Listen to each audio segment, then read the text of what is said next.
brand new, and welcome to the Disenfranchised Podcast, where that podcast all about those franchises of one, those films that fancy themselves full-fledged franchises before falling flat on their face after the first film. I am your host, Stephen Foxworthy, and joining me today, as always, the man who always knows the importance of lubricant. It's Tucker. Hey, Tucker. Hey, Steven, how's it going? It goes, man. How are you? Doing okay. I have a confession. That is, I watched this movie last week Mm. because, we were going to record last week and then we decided not to. Mm-hmm. I didn't watch it. I couldn't bring myself to watch it again, Steven. I couldn't. don't blame you, frankly. I thought about it. I was like, I could maybe watch it while I'm folding laundry or something, while I'm doing other stuff, maybe just to freshen up on it, but no. Fuck that. And before we talk about this, what that movie is, I should mention that our co-host Brett Wright is currently out shopping for all the Head and Shoulders he can get his hands on.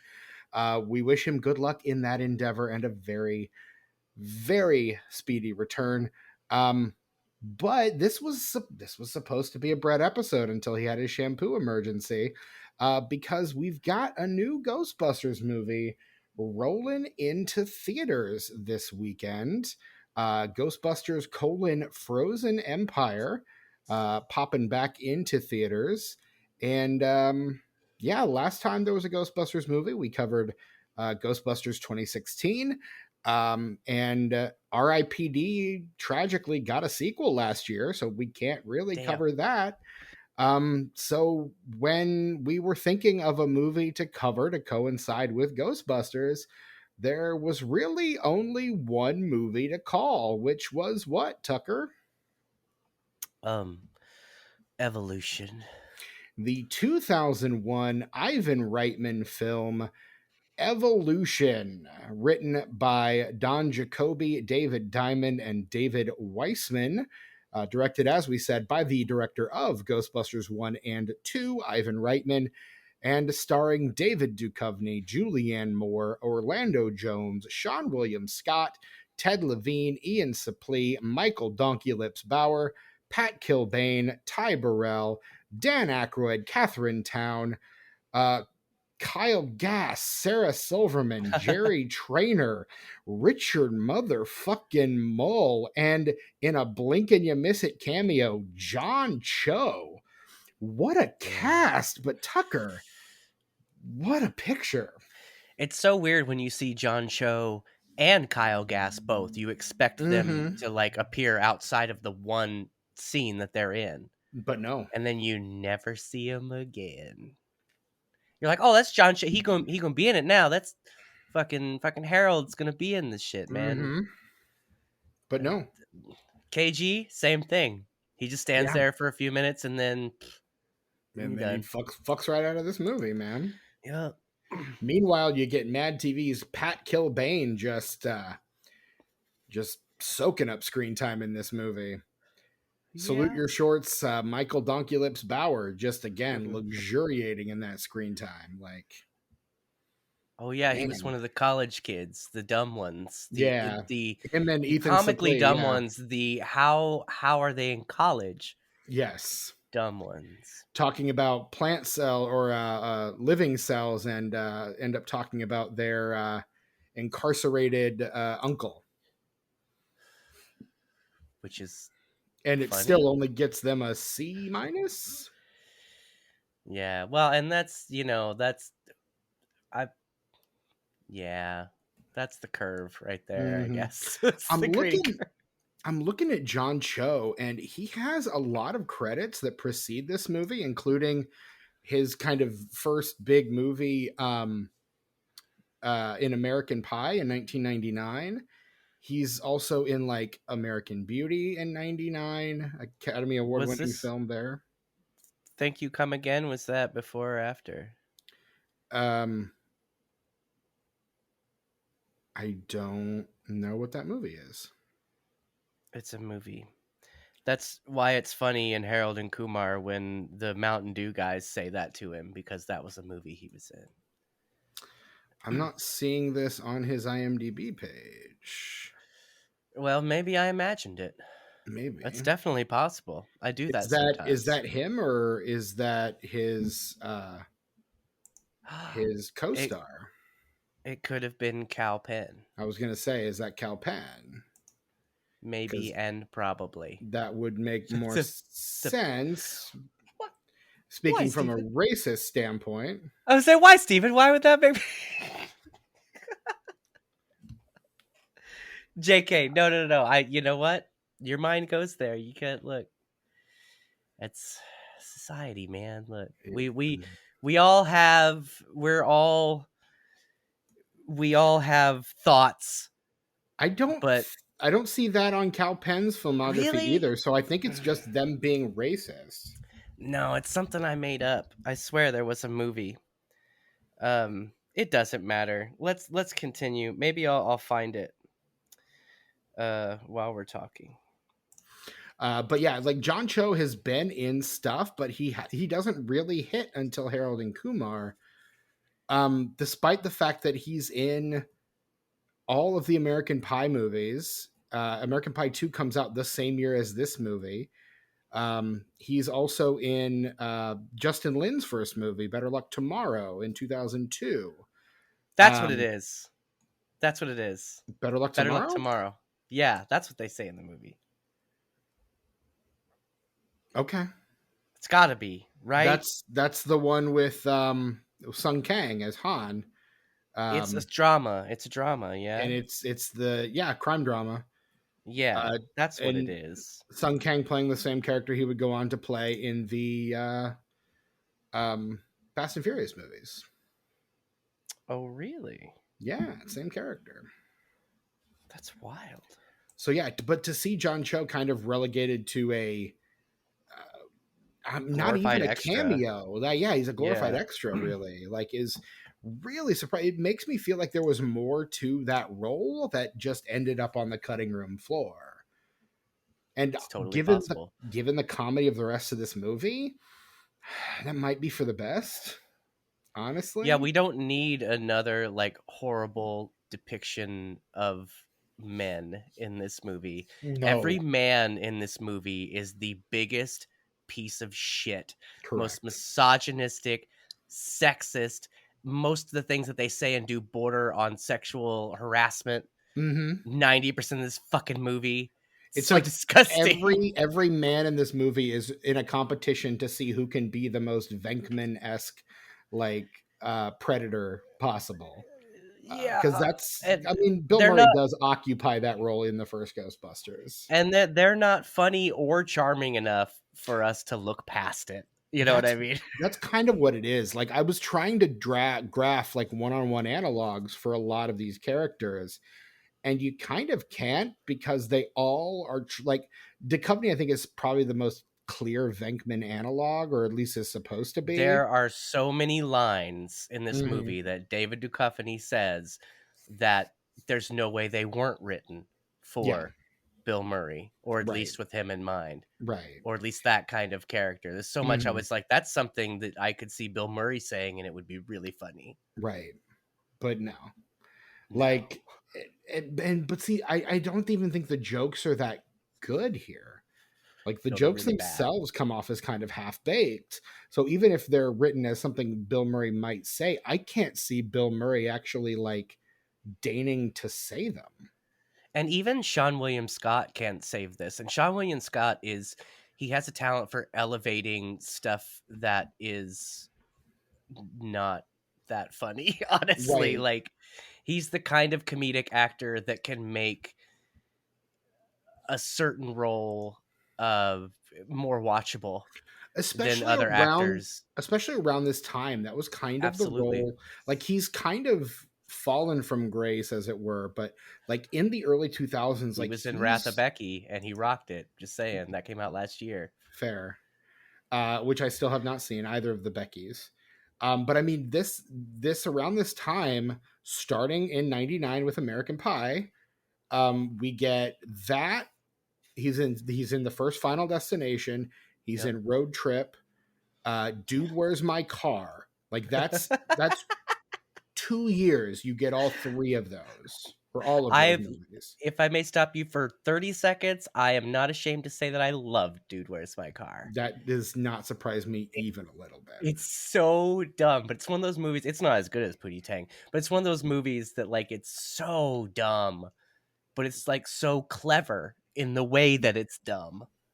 Yeah. And the fact that the two leads just nail it, like Mhm. it's kind of a fantastic. I love that movie. I actually I want to watch it. That'll be on next week's What Are We Watching? I promise you, it There will you go. be. Patreon.com/disneyfrenchpod for our weekly What Are We Watching? Please continue. He's Sorry. no, but so that's like American Pie is 99, and then Final Destination Road Trip, Dude, Where's My Car 2000. 2000 is a big year for him. 2001, it's Evolution, it's American Pie 2, and it's his cameo in Jay and Silent Bob Strike Back. Yeah, but if you were a sheep, you would Right. fuck another sheep. If only if you were a if you sheep. were a sheep. If you were another sheep.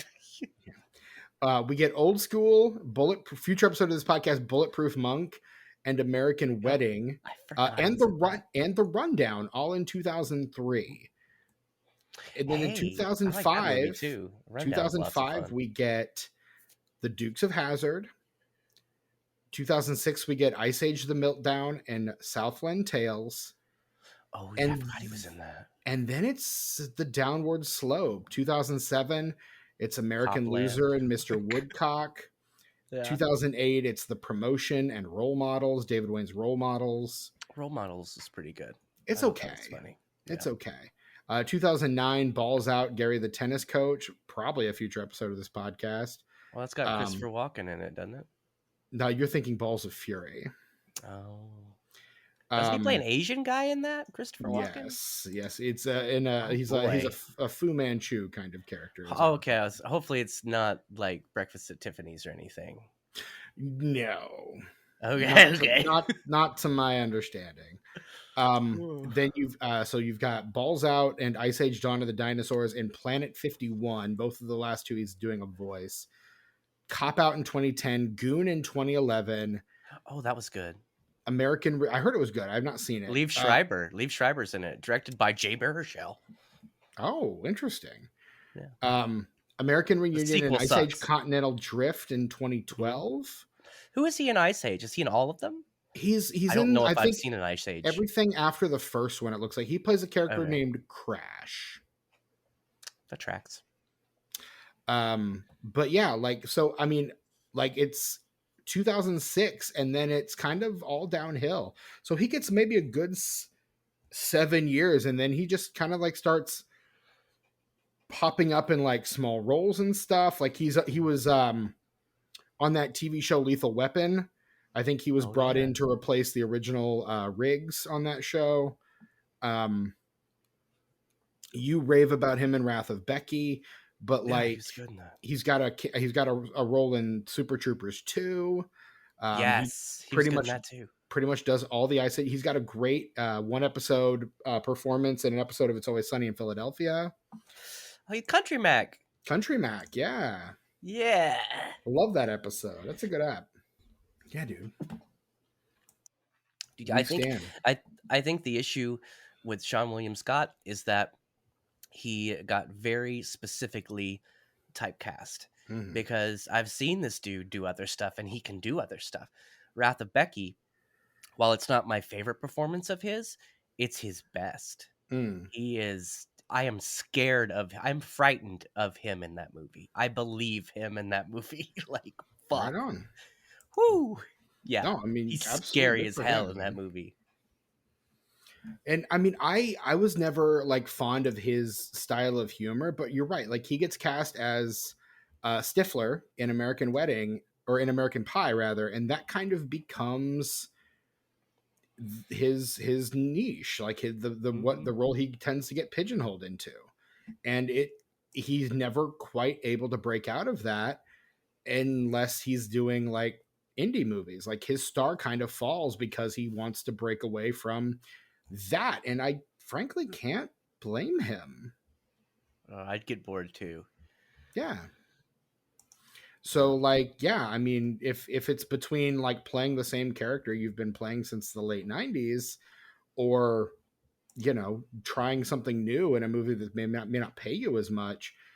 I As an artist, I understand the desire to maybe not go for the paycheck. And hey, if you're a good enough actor, any indie film would be glad to have you. So just by Right. volume alone, like you do the Nicolas Cage thing. You're just like, I'm Hmm. gonna knock it out of the park in every movie, no matter what the fuck it is, Well, no and matter what so the many of budget is. those, Like, so many of those things are like asylum pieces or like those red box movies where yeah, it's just like a generic title and they show up for like a scene or two, but then if you're there, they can put your name and your face on the front of the box. yeah, And then some other guy can do the heavy lifting for most of the movie. Like that's Bruce Willis. Like when I think before his dementia got too bad, just basically made his career on those kind of movies to try to yeah. get as much money as he could before while he still could. He's in it Before 5 minutes. They put his face on the box.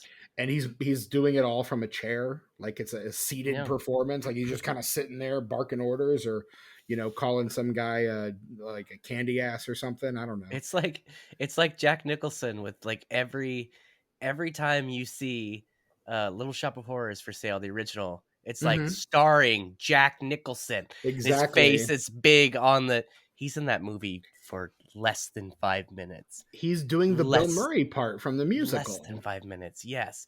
Which actually doesn't exist in the musical proper, only in the film of the Right. musical. Right. Which is, I mean, look, the musical is one of my favorite it, movie musicals, if not my, well, no, it's not my favorite, but it's top three easy. Oh yeah, Def. Because my favorite is Cabaret. Cabaret fucking rips. Love Cabaret. Sure. All That Jazz probably a very close second, and then Little Shop. But like fucking a, all of those great movies. But yeah, no, love Little Shop so much. Um, am interested to see the Dante reboot if it happens. I don't know, man. I don't know. I love Dante. I I love love Little Shop of Dante. I love Horrors, Corman. It's written by the same guy who wrote My but Beloved Gremlins 2, the new batch. Like I can't not be into that. I know. But look, I can't help but be very cautiously Sure. No, optimistic. I get it. And it's the kind of thing where like you want to make a movie, you have to stick with an established property because those are the only kind of movies anyone wants to make anymore, Yeah, which is a bummer. Which is kind yeah, of why we get evolution, which is basically to kind of steer us back into the stream here. yeah. This is 2001. So Men in Black I think is 98 if memory serves. And Hmm. so we get 97. Men in Black 2 is 2002. So Men in Black 2 comes out the year after this. But we get like Men in Black in 97. This script comes across some producer's desk, and it is a straight up sci-fi thriller. There is no comedy, there are no jokes. It is a story about, it's kind No of like, CGI. I mean there's probably CGI, but it's like those like Mimic or The Relic, like shit like that. Like there's an alien entity that's here and we have to stop it, I like kind the of a relic. thing. Independence That's a good movie. Day, that kind of Yeah. shit. Um, and some producer gets it, looks at it, and says, "You know what? Put some jokes in here, and we could have a Men in Black style hit. In fact, you've got four main characters. Let's make it a Ghostbusters thing." I was gonna say there's no way that they didn't want this to be kind of a new Ghostbusters because this movie, the the main every main plot that they hit, like everything that they do, it mirrors that first movie so much. Exactly. No, so they So bring in much. they bring in two other screenwriters. So the original script is Don Jacoby. Um, and that draft was sold in 98. Looking at the Wikipedia page here. And then so it's Ivan Reitman who sees the potential in turning it into a comedy. He's the one who hires David Diamond and David Weissman to rewrite it and basically create what Reitman called a modern day successor to Ghostbusters. The spiritual sequel. Yeah, like this. A spiritual reboot, I guess you when could say. when Brett and the two of us were talking about this episode, I remember you pitched Evolution as, I mean, this was basically Ghostbusters 3. Yeah. Like you kind of see what they kind of see them trying to do a Men in Black meets Ghostbusters. Like, what if the Ghostbusters fought aliens instead of ghosts? Like, and that's basically what this movie becomes. Yep. Absolutely. It's like, I think you can be like, oh, that's just a coincidence pretty much through most of the movie until Dan Aykroyd shows up as the mayor. Governor. No. Look, he may be the governor in that movie, but he's the mayor from Ghostbusters. Yeah, okay, understood. And Ghostbusters 2. Lenny. Lenny. You will have saved the lives of millions of registered voters. See, this is why I wish Brett could be here, so you guys could just do your Ghostbusters 2 off that you normally do.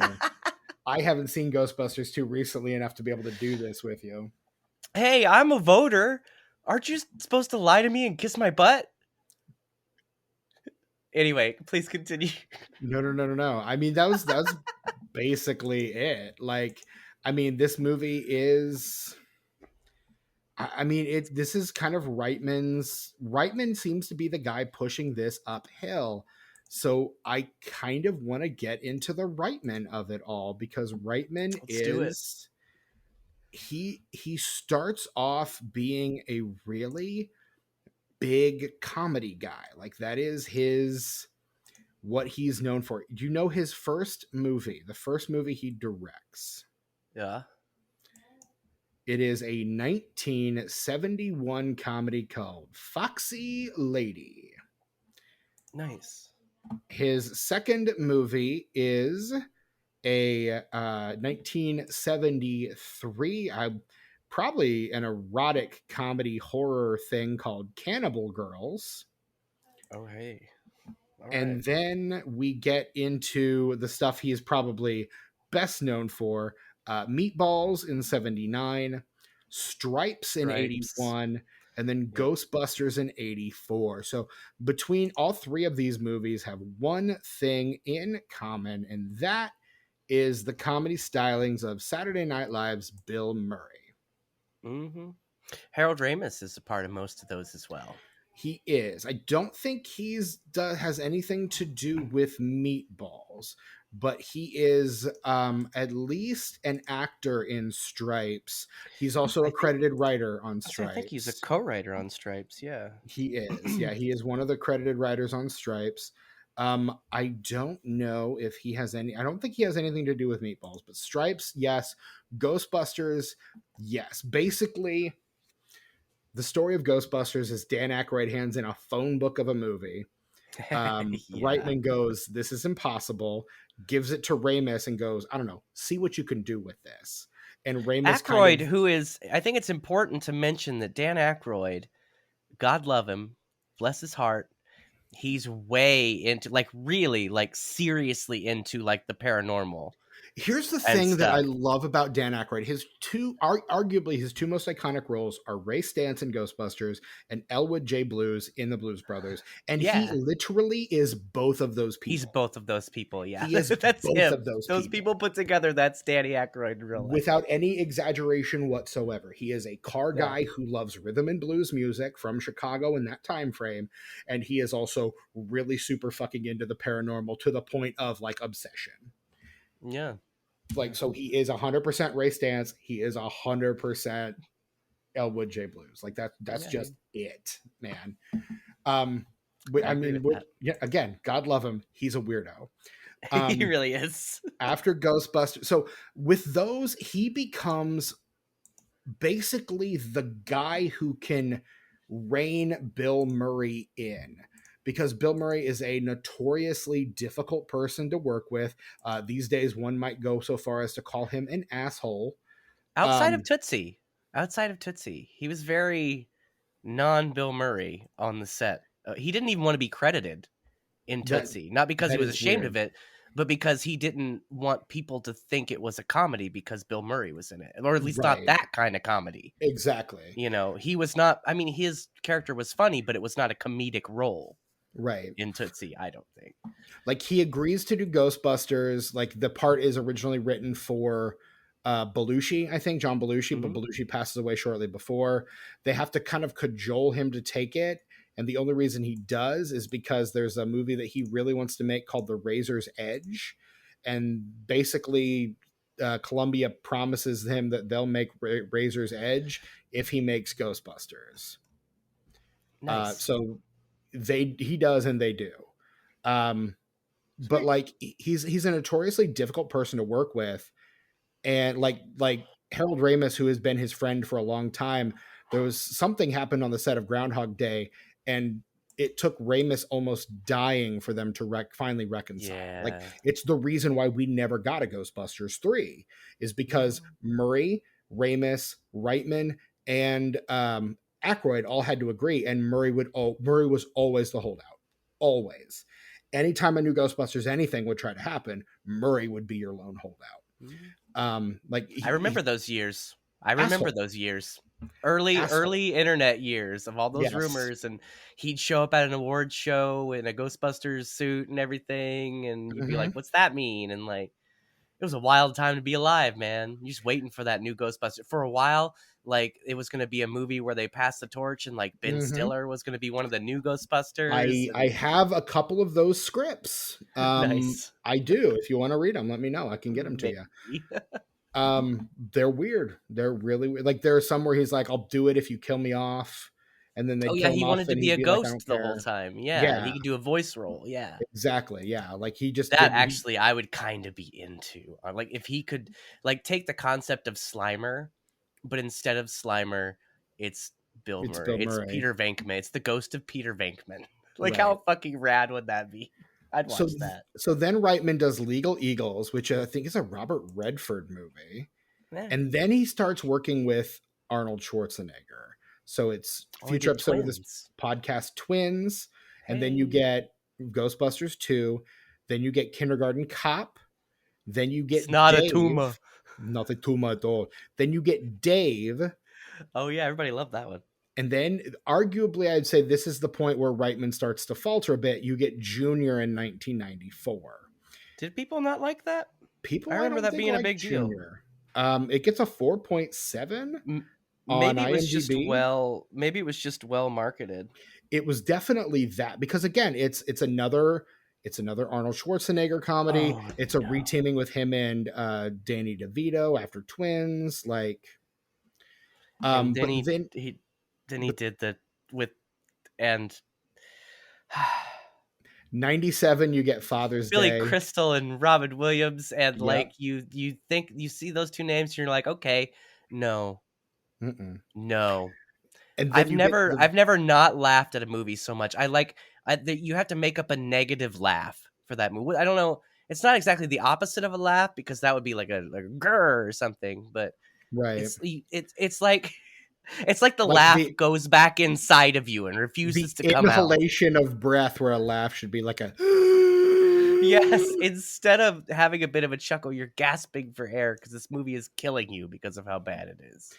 And speaking of Oh my bad god. movies, his next film is the Trauma, man. Harrison Ford Anne Heche movie, 6 Days, 7 Nights. I didn't hate that. That came with every DVD player back in the day. If you bought a DVD player, you got that, the remake of Lost in Space, Oh yeah. um, fucking Mother's Day or something like that. Something with Diane Keaton in it. Stepmom. That was it. Mm. And oh fuck, there's another one. I'm so mad. It's funny because whenever I go to my parents' house, I go to their shelf and they have like 3 copies unopened of each of the movies that used to come with DVD players. It's pretty rad. And that's what I get reminded. I can't think of the other one though. Um, Yeah, but 6 Days, 7 Nights was one of those films that used to come with every DVD player. So 6 Days, 7 Nights is 98. This movie is his very next film. After that, he only has 3 more films before he passes away. Haha, And director jail. I mean RIP, but haha, director jail. I You mean, deserved it, RIP. his next 3 movies are My Super Ex-Girlfriend in 2006, No Strings Attached in 2011. I think that was the Ashton Kutcher, Natalie Portman one. Yes. Yeah, dude. And then his final film is Draft Day, an early That's Chadwick Boseman film. but you need to see this, Steven, because of how much you love Kevin Costner. Mm. I tease. Steven notoriously hates Kevin Costner. And It's not for any logical reason either. no, absolutely not. But No, more because I don't know, just for funsies, just to be that way. And I support that, Steven. I support it 100%. Good. Sometimes I do stuff just to be that way. I really do. I've never cared for Kevin Costner. I still do not care for Kevin Costner. Waterworld, though, man. Yeah, exact. Future episode of this podcast, Waterworld. I like Waterworld. It's dumb, but I like it. We'll get into it, man. We'll get into it. Give me a 4K on that. Actually, I think there is a 4K of that. There probably is a 4K on that. There is. There's a 4K of Motel Hell. Come on. Mm. Still no 4K of Bringing Out the Dead. Not even a Blu-ray. Not even a fucking Blu-ray. I was about to say, what about Bringing Out the Dead, though? Not even a fucking Blu-ray, Steven. Because I know that's the one that you're kind of constantly like... That's the one I'm stuck on. I'm stuck on it. You are. And that's why when I buy stuff like God Told Me To and Motel Hell on 4K, I love the fact that I'm getting that on 4K. But also, I look at it and I'm like, fucking Bringing Out the Dead, man. What the fuck? What the actual fuck? Mystery Men, love that movie. But Bring Out the Dead, not even on Blu-ray. It's not even on Blu-ray, Steven. Criterion just announced this past week that they're going to release Bound. Oh yeah, I saw that. The Wachowski movie Bound. Yeah, on I like on that 4K. movie. That's a with good Joey movie. Pants and Joey Pants. Not with the sister Gina Gershon and Jennifer Tilly. Jennifer Tilly. Yeah. Yo, so there's an episode in the 2nd season of Chucky where there's a bit of a Bound reunion because Jennifer Tilly has a party at her house. And so her sister Meg Tilly is there and Joey Pants is there. And it's just really cool that, like, it's Chucky. It's a Chucky TV series, but you got Joey Pants in that motherfucker, Meg Tilly. It was a really fun couple episodes because they both die. And it's fantastic. I love Joey Pants. That guy's amazing. That's a guy who has he hasn't Lenny. done a lot lately. Lenny. That's too bad. But yeah, so this movie, I mean, Ivan Reitman kind of in desperate need of a hit at this point in his career. And this movie is not it. No. And you almost get the sense that he's trying to go back to the well to find, well, what did I do that they loved? What did I do that was successful? And how can I... definitely involved a mayor. But if we switch it to a governor, maybe no one will notice. Well, no, that's elevating it. So yeah, right? Ghostbusters had a mayor. This one will have a governor. Yeah, this guy runs the whole fucking state. Right. Like, get out of here.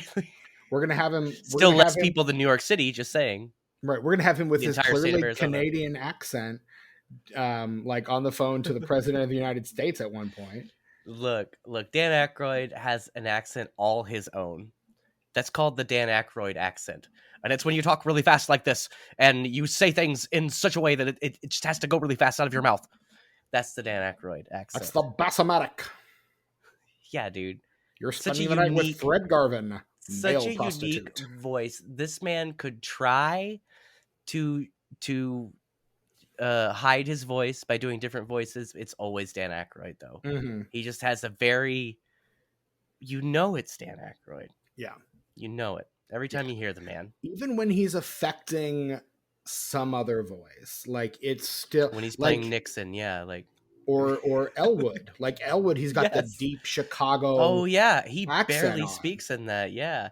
And the songs that he does sing on, he fucking kills Rubber Biscuit, dude. Oh, I fucking love Rubber Biscuit. He kills that fucking song. What you want for nothing? Oh, so good. Rubber Biscuit? Rubber Biscuit? Yeah, dude. Fuck it. I heard another version of that a couple weeks ago on something I was watching. I don't remember what it was, but I was like, hey, Rubber Biscuit. Rubber Not Blues Biscuit. Brothers version, but No, Rubber Biscuit. Into maybe it. the original. Who knows? Like that's the thing. Every song they did was a cover. Like they didn't have any original songs, and A ricochet biscuit is a type of a biscuit. a cool what a sandwich and a Sunday go to meeting bun. Oh. Such a great song, man. I love that's my favorite Blues Brothers song. With a bullet. Rubber Biscuit fucking rips. I love Rubber Biscuit. Absolutely, that song slaps. For Make no show. mistake, it slaps and slaps hard. Listeners, if you're not familiar with Rubber Biscuit, go to your streaming service of choice, a music streaming service of choice, and listen to that soon. Put it on your Mhm. list. Put it on your list. Definitely It's fun stuff. worth putting on your list for sure. Yeah. Absolutely.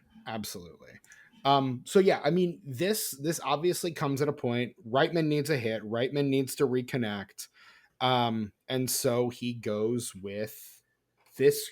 He finds the script, repurposes it as a comedy, sees the potential for a Ghostbusters esque, thing with the sci-fi comedy juice that's in the oeuvre, or rather in the atmosphere, in the zeitgeist, thanks to Men in Black, and basically sets out to do the next phase, which is Evolution. Um, Tucker, had you seen Evolution prior to us watching it for this podcast? I saw it at the movie theater when it came out. What were your impressions then? Uh oh, it was okay. I didn't hate it back then. Not like Actually, I now. no. I mean, I didn't. It's one of those movies where I wanted it to be better. So I thought that like if I pretended it was good, you know, you know. I But I did even bought that. it on VHS, Wow. and I did that in uh, 1999 with a little movie called The Phantom Menace. I pretended I yeah, loved it it's because like I wanted it to be good. because you should, and like you wanted it to be, and like Yeah, all the ingredients are there. So why isn't this working? Like, come exactly. on. I tried Um, for years. I had the VHS. I've watched it a few times. I'd say since it came out, I've watched it less than 10 times, mm, including when I watched it last week. damn. Yeah. Which for a movie you own, I mean, that's saying something because you're the kind of a guy. If you like a movie, you'll go back to it. Yeah, but not all movies I own are movies that I absolutely love. Some Fair. movies I own because of how cheap they were. Mm, Stuff like West Side Story. I have that on VHS, and West Side Story is fantastic. It really, really is. But I I recognize it for being fantastic, but I just can't get into it. That fair. VHS over the last probably 25 years has been played maybe twice. Gotcha. So there's some stuff in my collection where I'm like, "Oh, that's a fucking dollar, dude. I'll watch that a Hmm. couple times in the next 20 years." Fuck yeah. And Yeah. then sometimes when you buy stuff like that too, you'll find other reasons to watch it Hmm. as well. Like if a friend likes it or a friend hasn't seen it and you think that they would like it, you would watch it. There's a lot of DVDs and Blu-rays that I went through when I lived with Jimmy that I probably would not have watched for a long time Yeah. unless it wasn't something that I thought that he would enjoy or something I wanted to show him. Gotcha. So some stuff in my collection that's just there in case it's just waiting. It's just waiting Fair. for its time Yeah. in the spotlight. Yeah, I had seen, I think, bits and pieces. Like this movie comes out shortly before I leave for college. So this is one that I think someone invariably must have had in the dorm room because I remember seeing bits and pieces of it, but never actually like sitting down and engaging with the whole movie. And I guess I just knew it by its reputation, which was that it's bad. Yeah, it's real Um, bad. but I didn't know the extent to which it was bad until I sat down to watch it for this recording. And listener, I'm here to tell you, it's not good. It's It's not fucking good. bad. This Look, 6.1 on IMDb. I don't know how it got that. if you like it, I'm glad. I am happy for you. Same. Please explain to us why. Yeah. But yeah, I don't care for this. Like I just, it's kind of like that scene in season 4 of Arrested Development, where George Senior looks around the table and just goes, "I don't want these. I don't want this." But I And don't. it's a No, damn thank you. shame. Like we were talking about the cast before. I love Orlando Jones. I wish Orlando Jones was in more stuff. I fucking Let's love Orlando Jones. let's fucking talk Orlando Jones, because this Please. this is my favorite arc of this movie, because he is one of those guys that I had such a fondness for in the late 90s, early Me aughts. too. Me too. And then just to watch him kind of fizzle out in the early aughts, like, was such a bummer. He's on Mad TV from basically 96 to 97, first, or maybe 95 tonight, first 2 seasons basically of Mad TV. He's in the main He cast, was and on then A Different World. Cosby spinoff, A Different World, with he Lisa was Bonet and 2 Dougie episodes Doug. of that. And I then really like that show. he's in Woo, the Jada Pinkett Smith vehicle Woo. Wait, how is he Sticky Fingers in Woo when Sticky Fingers is a real person? Is he playing that real person, or is he playing a different character also named Sticky Fingers? I've I've not seen never Woo. I've never seen Woo, so I cannot answer that question. But it seems like he has a fairly small role in that film. Word. So I cannot say. But then he is in Office Space in '99, which I think I he don't. is hilarious in.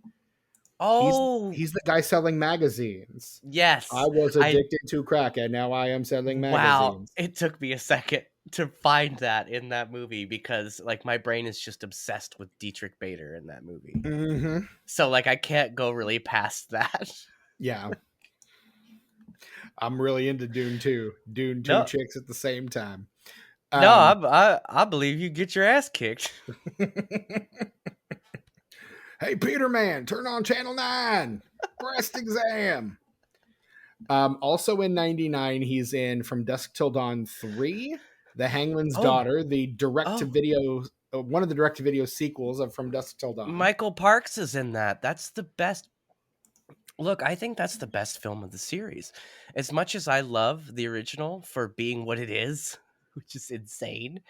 The second one's okay too. It's worth your time, is what I'm I've saying. only The ever third seen the one, first one. the third one is it's different though. Like you can't go into it expecting the first two films because it takes place. It's so there's this story called An Occurrence at Owl Creek Bridge. Are you familiar with this, Stephen? I am. Michael Parks in From Dusk Till Dawn 3 plays Ambrose Bierce, the writer of An Occurrence at Owl Creek Bridge. Okay. He's a character in this film played by Michael Parks. Mm-hmm. Dude, you've got to see I hate to use this term, but it really is a hidden gem. From Dusk Till Dawn 3. From Dusk Till Darn. Darn. From Dusk Till Dawn 3, Hangman's Aw, Daughter. nerds.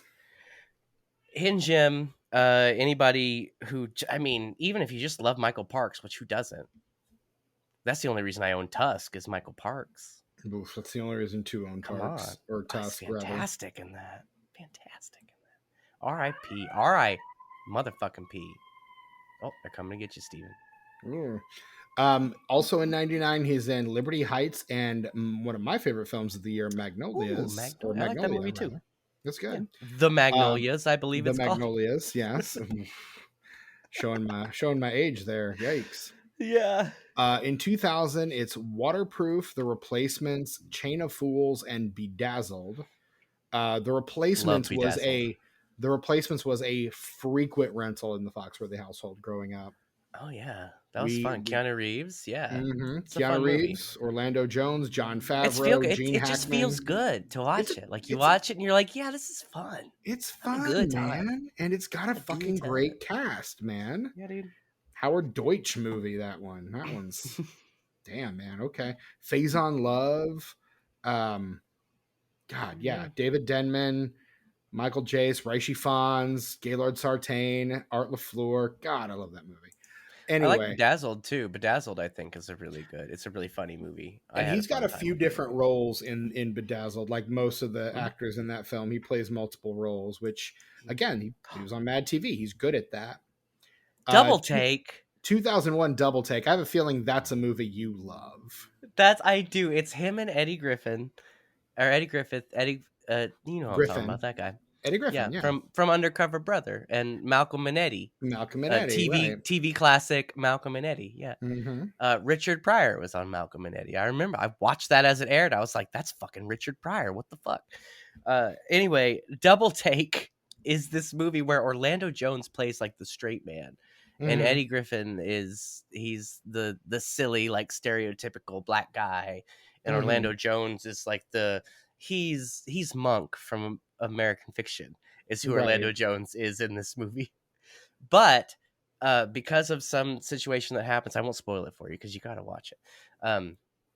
Orlando Jones's character has to act like Eddie Griffin's character. Right. And the famous scene on the train, Mm-hmm. or the best scene in the movie, Orlando Jones in the like most stereotypical like garb that he could be in, he's like, "Y'all ain't got no Schlitz malt liquor." Please don't do the voice. What the fuck are you doing? He's doing a voice. So I know, but that doesn't mean you need to do the voice. but it's part of the movie. It's in the Oh. movie. Yeah, okay. Okay. No, I'll do it again. You ain't got no Schlitz malt liquor. They're coming Yeah, for you this so- time, Tucker. I guess. Damn. They George heard Carlin that. rules. Sorry, I play by George Carlin rules. I apologize. Like, I don't mean to, but that's my moral barometer. George Carlin, you know. I mean, okay. So, yeah. But yeah. Orlando Jones. I Double remember, I mean, that scene was in the trailer. So Oh, like, it was. Yeah, it was. I was gonna say I have seen that scene and I've never seen that movie. And the movie that comes after that actually is another movie like Double Take, to where it's very, very funny. It's so crude. Like it's crude to a point to where I almost don't like it, but it's so funny that like I can't not. It's like it's one of those movies where you feel bad laughing, but it's so funny. It's got I wish a really it weren't, but it's so cast. funny. It does. It's really funny, man.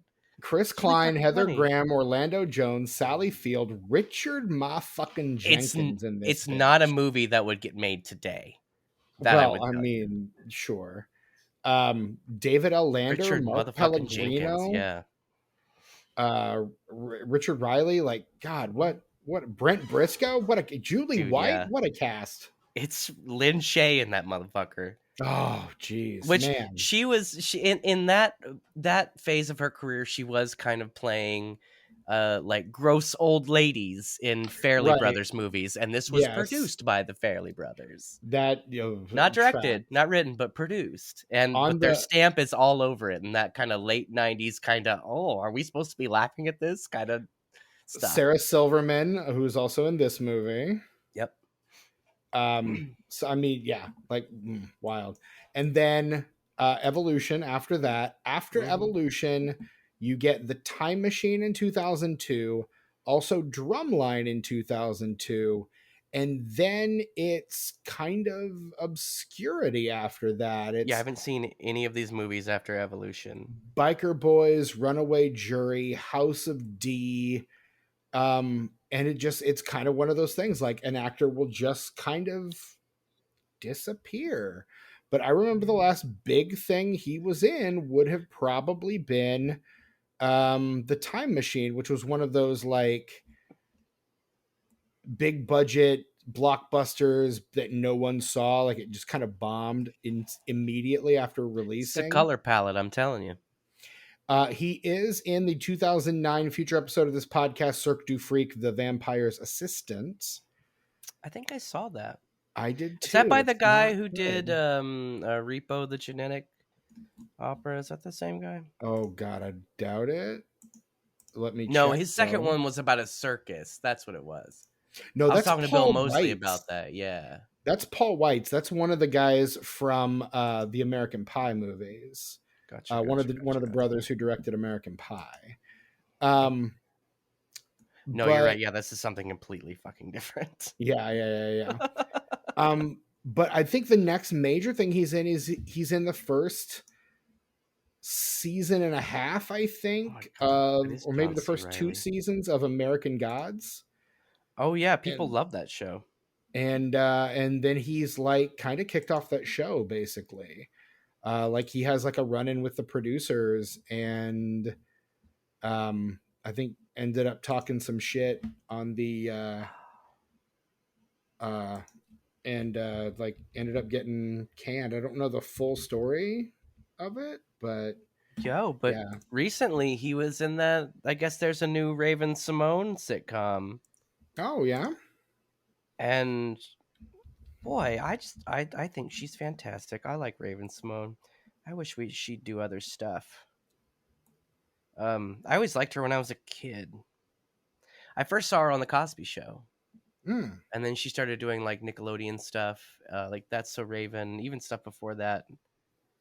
I don't okay. know, something about her. She just seems like a really genuine person. Right on. Oh, anyway, moving forward. Yeah. So I mean that we've hit Seann William Scott, we've hit Orlando Jones.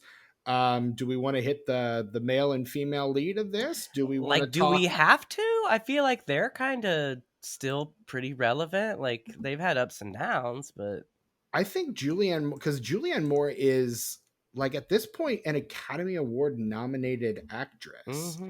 Like has she was she been nominated. in the Hannibal yet? I think Hannibal comes out. No, Hannibal comes out after this because that's Ridley Scott's follow up to. Um, okay, literally, Hannibal is the movie she makes right before this one. Now, look, like, I don't like Hannibal. I think that movie fucking sucks. It But does. Julianne Moore, she She's she trying. did a she did a really good job of picking up that role. Yeah, Like she was Clarice. Like I believed it. I yeah. totally believed it. And like coming off of a Jodie Foster performance, like not Hmm. anybody could do that. No, I mean the fact that no one wanted to do it, but Hopkins Right? Who would? Who fucking would? should have fucking told you something, but no. Right? But Julianne Moore at this point is nominated for Boogie Nights and The Mm-hmm. End of the Affair. So she's already and she'll get three more. Two of them will come in 2003 for The Hours and Far From Heaven. And then she finally wins in 2015 for Still Alice, deservedly so, I would say. Also in Magnolia, by the way. We were talking about Orlando Jones in Yes, Magnolia. she was a PTA kind of mainstay there for a little while. Yeah. And you were mentioning having seen the new Ethan Coen movie. She's also in The Big Lebowski. She plays Maud. She sure is. And then there's Does Maud, it and make you then there's uncomfortable, Maud. Mr. Lebowski? Where without batting an eye, a man can refer to his dick or Rod or Johnson. Her delivery on that is insanely good. So fucking good. She's great in that movie. God, I love her. She's amazing. Oh, I can't wait till the hype dies down and I can watch that movie again. I don't know if that's ever going to happen, but I can't wait. Probably not. I mean, there's a whole fucking church devoted to the Big Lebowski. Dude. And you know what? One day I'll be able to watch Monty Python and the Holy Grail again, but I don't see that coming anytime soon. That also, Because again, it's I still doubt you're actually just going to get to watch these. that's okay. I saw them. I saw them before they hit like culturally modern culture. So I got that. Whatevs. Right. According to IMDb, Reitman cast Duchovny because Duchovny was in Beethoven, which he produced. With the dog. Yeah, he's like he's like one of the businessmen that Charles Grodin is trying to like get in with. I'll bet. And apparently Duchovny had a role in Attack of the Clones, and he turned that down to do this movie instead. And Who is he says going to that be in Attack of the Clones? unspecified role is what IMDb says. Unclear. Got it. And he says he never regretted that decision. If I had to guess, I would say he was probably going to be Bail Organa, would be my guess. I don't even know who that is. So Leia's adopted dad. It went to Jimmy Smits, played by Jimmy Smits in the movie. We fucking love Jimmy Smits. Good old Jimmy Smits. Jimmy You can always count Smits. on Jimmy Smits. You can and should. You need somebody to just come in and not fuck around and do a thing? Call Jimmy Smits. Right. Apparently Michael J. Fox was offered the role that Seann William Scott eventually played. What? No. Apparently. I'm glad he took the Frighteners instead. Yeah, well, the Frighteners is years before this. The Frighteners is 97. I always forget how deep into the 90s the Frighteners is because it feels so much like an early 2000s movie. It does. It does. It's kind of ahead of its time in that. See our previous episode on the Frighteners. But no, it's because he's got Parkinson's. He's doing the Parkinson's thing at that point. And Well, so yeah, he basically Frighteners was kind of, well, Spin City was sort of the last thing. exactly. The Frighteners is his last movie for sure. Yeah. But yeah. But like Duchovny, Reitman's like, well, this is a guy who could probably do comedy, and he's got the leading man good looks. So, and of course, Duchovny is kind of known at this time for a role that has him working with aliens, and so he's like, well, this is kind of keeps me in that zone, but lets me kind of distance myself from it and lets me play kind of comedic. Look, and he's Um, perfectly cast, but the script is just shit. that's really what it comes down to. Now, you know what comedy I fucking love Duchovny in. He's not got a very big role, but I fucking love it. Zoolander? It comes out the same year as this. It's fucking Zoolander. Yeah, dude, he's God, great as he the is hand so good. model. You're JP Pruitt. But why male models? Oh, I literally just told you. look, Zoolander is a fantastic film. The sequel is on par Bad, with this movie. bad. And that sucks because my boy Kyle Mooney's in that movie. You do Kyle love Mooney Kyle being in Mooney. movies, and come on now. You put him in Zoolander too? Oh, I Mm. can't wait to do Big Brigsby Bear on Straight Up. Can't wait. Oh, Anyway, talk some more about this movie, Steven. I have to pee. yeah, it's fine. I don't know. The casting on this is kind of bizarre. You've got a couple of Mad TV alum. You've got Orlando Jones. You've got Pat Kilbane, who plays the main cop. Ty Burrell, aka Phil Dunphy from Modern Family, in his very first ever movie role as Ted Levine's assistant. Ted Levine, of course, speaking of Hannibal, probably best known as Buffalo Bill from Silence of the Lambs. Also plays on the television show Monk, which we've mentioned as well. We talked Dan Aykroyd. You've also got as the two Deacon Danny, the two kind of idiot college students. You've got Ethan Suplee, who I think at this point was mostly known from as like the giant bully on Boy Meets World. And it's Um, shocking to see him in this because if right, you've seen him anytime recently, this is the biggest he was. right. This movie and the Butterfly Effect. Well, Mm-hmm. he looks so unhealthy. And Remember then the you see him now and Titans it's like, as well. He's pretty oh big. man. Whew. Like, boy got in shape and he looks great. He looks fucking I think fantastic. he got that bariatric surgery. But he's kept in shape, is what I'm saying. Like, He dropped a lot of weight. Like by the time he's in My Name Is Earl, he's unrecognizable, which is yeah, 2005. It's yeah. just a few years out. Like Butterfly Effect is 2004. My Name Is Earl starts in 2005. So in between the Mhm. filming of the Butterfly Effect and um My Name Is Earl, he drops a ton of weight. Apparently he's in Without a Paddle, a movie I have never seen. So I Really, cannot with speak for him. Seth Green and Matthew Lillard. Matthew Lillard and Dak That was Shepard, a yeah. that was kind of a big deal. I don't know if it holds up, but at the time it was a really fun kind of direct. It wasn't direct to video, but it felt like a direct to video, a really good direct to It video did. comedy. Is what it felt It like. it's got Burt Reynolds in it, I think, Yeah, as yeah. DB Cooper. It's Am I fun. It's remembering that just silly. correctly? It's silly fun, is all it is. Um, It's it's it's got yeah. future Homelander Anthony Starr in it. hmm Apparently, also like God, what a weird Scott Adsitt's in this movie. Good lord, what a And there was a weird sequel, cast on so this. we don't get to talk about it, unfortunately, because Steven, I think you would have a really good time with that movie. Yeah, maybe I don't It's know. We'll just so see. light. It's like a feather floating down. It's just chill. Like you don't. There's no stress involved. Like it's just I don't know. It's a relaxing movie. It's funny. I mean, Matthew even Lillard, without a man, Seth paddle, you Green. can tell he is slimmed way down. Like I'm Mhm, looking at a mhm. picture of that movie, And and that's the him and thing, like, Abraham Ben Ruby are like standing next to each other, and you can tell he's lost a ton of weight. well, like, even in Mallrats, he wasn't he's as big as he is in this. It's just it's kinda shocking to see him like that, Right. you Yeah. know? I mean, Not to say that that's bad or good. I'm not trying to body shame anybody. I'm just saying it's just, like, based on where you saw him before and where you saw him after that, it's just when you watch the mhm, movies from that couple year period, it's just like, "Whoa. Wow." Like, you just right. don't it's kinda you don't expect it. It's kind of shocking. Yeah. And then you get Michael Bauer, who I know as Donkey Lips from Salute Your Shorts. Mhm. But he's apparently also been in a ton of other things. Like, um, God, I'm looking through here. He was in an episode of Friends. He's in the uncredited role in the John Lovitz comedy High School High. John Lovitz. John Sorry, I had Lovitz to do it again. stinks. He's in the aforementioned Dude, Where's My Car? Where's your car, Um, dude? Dude, where's my car? But I mean, yeah, like it's just kind of fun to see those guys pop up in this thing.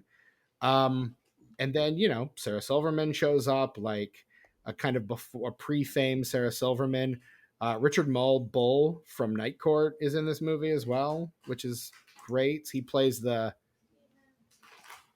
is plays the the fire guy who's like screaming at Seann William Scott. this is the same year. Dang it, I got distracted. Damn it, I had a whole thing. I remember what it was. It was I was thinking about Sarah Silverman. This is the same year that she was in the opening scene of The Way of the Gun, Stephen. Oh, that movie you like. The movie I love. Yes. Yeah. And she spends about as much time in that movie as she does in this one. Playing David Duchovny's ex in this movie, Mm-hmm. who is currently dating Pat Kilbane, aka Officer Which Johnson. Officer Johnson. Everybody loves Pat Kilbane, though. This is also the year that she's in a little movie I know you love called Run Ronnie Run. Or no, Run Ronnie Run's the next year, but yeah. Who is she in? Oh, yeah, she's in the yeah.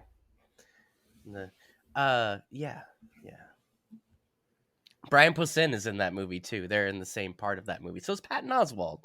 Run, Roddy, I Run. Go mean, see it. If you like Mr. Show, if you like David Cross, if you like Bobby Odenkirk, if you like comedy, go see Run, Roddy, Run. I was going to say that makes sense because that's a movie they kind of all, or that kind of group all kind of hung out together. So that makes Yep. sense. It is literally a Mr. Show movie. So yeah. Makes sense. Makes sense. Yeah. So I don't know. We're an hour into this episode. Should we talk about the plot of it at all? Look, my knee-jerk reaction is to say no. Just because don't make me relive it. Well, okay. In that case, we're gonna do what we did the last Are time we this gonna flip? happened.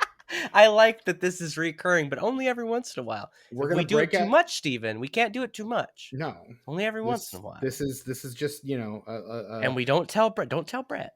a light sprinkle in the sauce. Don't tell Brett. So what we'll do, what we normally do is this: we do the plot in 60 seconds, where we talk about the plot of the film we're watching in 60 seconds or less, at the behest of the coin of justice, which is an actual coin given to me by Tucker. That's me. It says justice on it, It's got and Lady Justice. Lady Justice is Lady on that Justice on one motherfucker. side, a Gibraltar crest on the other. It's got some unicorns on that fucker. Yeah, dude.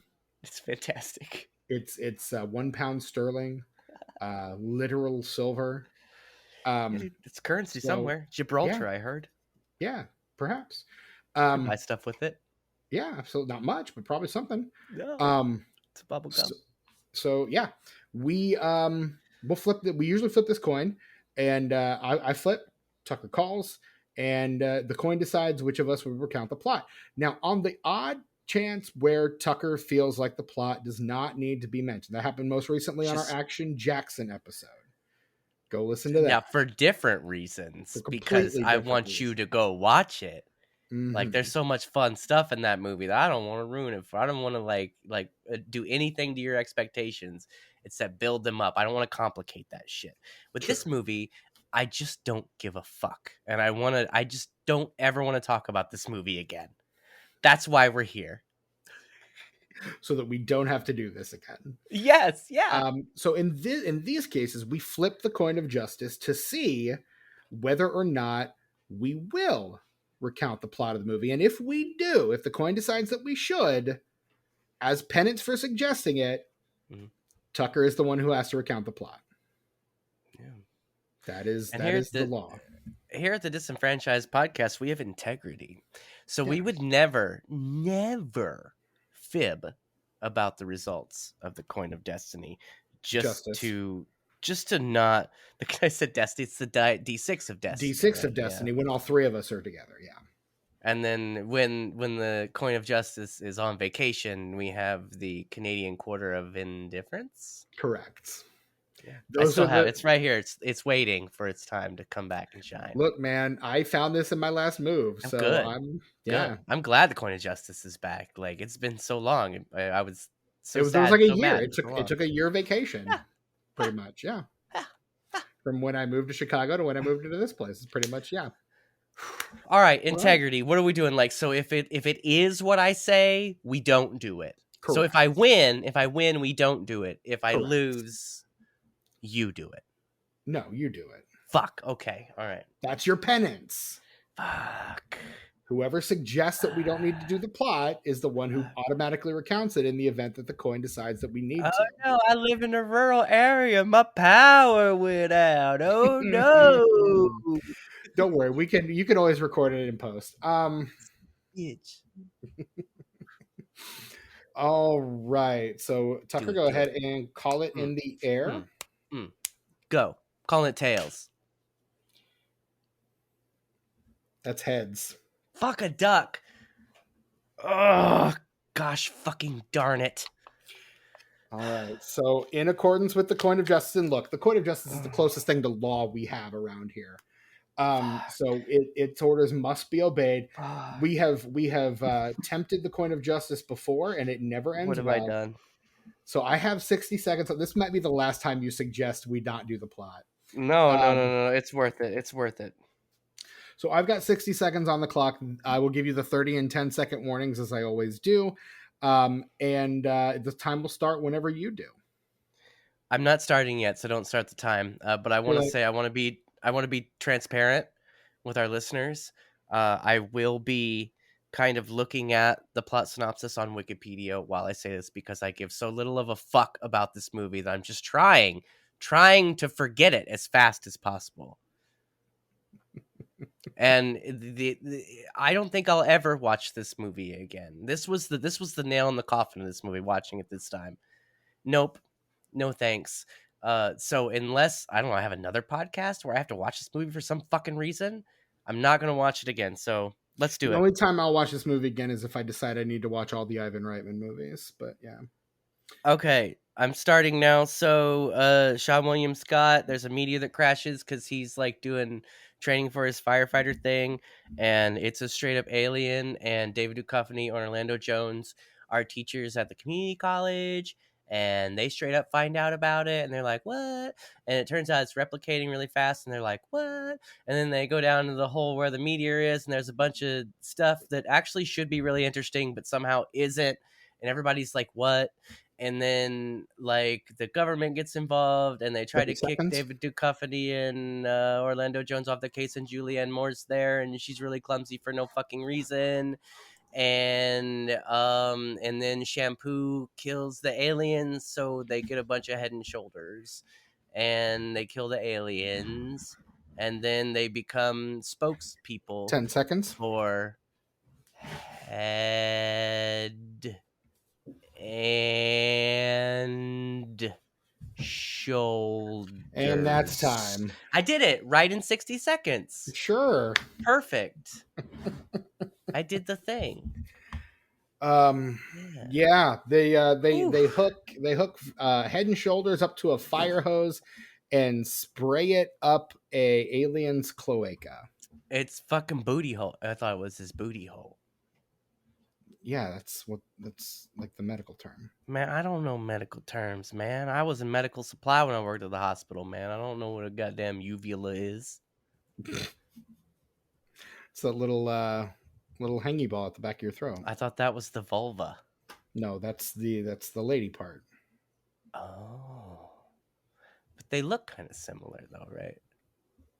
Moving on. What the hell am I gonna do with you? I don't know, man. I really don't know. I wish I I would tell you if I knew. I know you would. You would I have don't no know what to do. choice. I'm like fucking Jack White. I just don't know what to do with myself. So, I mean, this is again I think the frustrating thing about this movie is the fact that it is so much less than the sum of its parts. It's Mm-hmm. ridiculous. Like we already talked Agreed. about the cast. The cast is incredible. Like the creature effects are designed by Phil Tippett, like the Tippett Studios, Mm-hmm. and the designs they look great. If they were practical effects, they look even better. Yeah. But we're dealing with early 2000s CGI, which is notoriously bad. And I think that's the worst part about it is you see the designs and Hmm. how they look in CGI, and you're like, that would actually look pretty fucking badass if it were practical. The handful of scenes where they actually do have the practical models, Mm-hmm. like when Seann William Scott is carrying in the creature from Oh the yeah. lake on the golf course, or the scene with the girl shoplifting in the mall and opens the door and that thing is like the dragon thing is right Mm-hmm. outside the door. Like all of those look great because those are It's so practical models. it's so few and far between though. Like that's Exactly. like 5% of the effects work in this movie is Any other something that's time you see practical and those looks good. models, it's CGI, pretty And it looks much. like ass too. Doesn't look good. It doesn't look good. Like the designs Cheap themselves would be ass. so interesting if they were rendered physically. If they were Yeah. rendered as, and again, we're big practical effects guys. It's kind of our thing. But if they were rendered practically and done practically, I think they would look a lot better. Well, and look, if I may say, I'm not against CGI. I think CGI is fantastic. Like, have you Right. seen the original Jurassic Park? Yes. Like, if you, of course you have, but like, you know what I mean? Like that's still one of the best uses of CGI I've ever seen because they weave it in with the practical stuff so seamlessly Hmm. that even though the CGI is not at the quality that as something that you could produce now, Right. something that you can produce now would probably kind of, I think now CGI is almost too good Mm. because it's too smooth. That's what I've always disliked about CGI is it's too smooth. That's how you know it's Hmm. not lifelike because it doesn't move like something real, Right. you know. But stuff like Jurassic Park and there's lots of other examples of CGI being used very well even when it's used for the majority of effects on a movie. But Hmm. you can't fuck it up because if you fuck it up, it looks horrible. It's not like a practical effect to where if you fuck it up, at least you can still see that it's there in Hmm. camera, and you're like, well, even though it looks kind of shitty, like it's still kind of like what because it's a physical thing I can see, Right. you know. Well, and it's interesting to see like those sorts of effects starting to be used in the 80s and even being used well into the 90s. Like the two examples from the early 90s that I always think of are T2 Judgment Day Mm-hmm. with the T1000 and Yeah, Jurassic Park, which you just invoked. yeah. Like but I think the reason those look so good is because the filmmakers understand the limits of the Mm-hmm. technology and are Absolutely. specifically tweaking their filmmaking style to make concessions for the limitations of the technology. They know Um, exactly what they can do with it, and they don't try to do any more with it. exactly. Exactly. Yeah. And that I think is why those work. It's like it feels like the technology takes a huge step back when we get to like when we get into some of that early aught stuff like this does not feel half as good as the stuff that we saw in Jurassic Park or even T2 because again Cameron and Spielberg know what they're doing and so often I think once the tool is there the CG animation becomes kind of a shorthand for we can just do all this in post. Like we can make this really Oh easy yeah, for you. We can just do this in post, and it'll look fine. When the reality of the situation is, we're gonna rush it in post, and it's gonna look like shit. yeah. Every fucking time. Mm-hmm. Even a movie that most people don't like that I do like, I still will admit they do the same thing as Van Helsing. Yeah. Oh, And 100%. that movie has me torn because some of that CGI looks fantastic.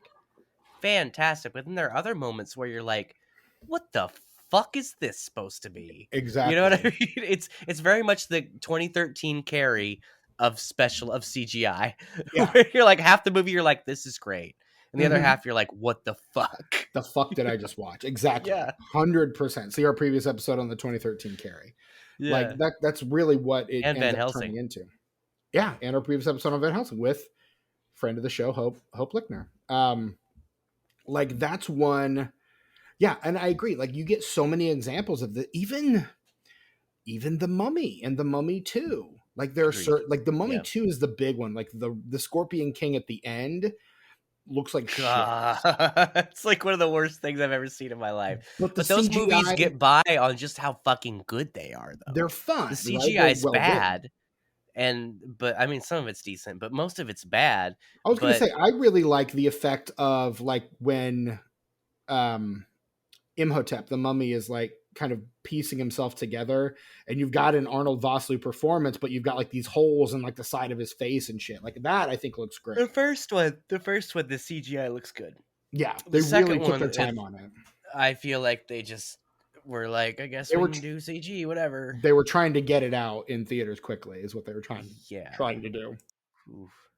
That Scorpion King, that rubber the Rock, Dwayne the Rock Mm-hmm. Johnson that they made will haunt my nightmares forever. Yeah. The funny thing is, like, he gets fairly high billing in that movie, and he's in it for maybe 5 minutes, Yeah, maybe. yeah.